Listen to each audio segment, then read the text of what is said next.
চাকরি নাই বুড়ো বাবার, বসে বসে খাচ্ছে খাবার, তাই বলে তাকে অসম্মান করো না।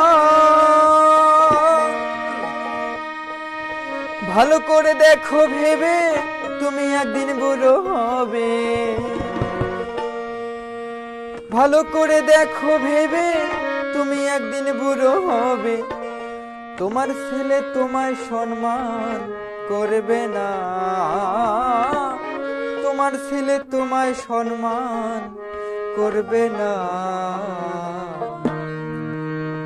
বাবার মনে কষ্ট দিও না ও ছেলেরা, বাবার মনে কষ্ট দিও না,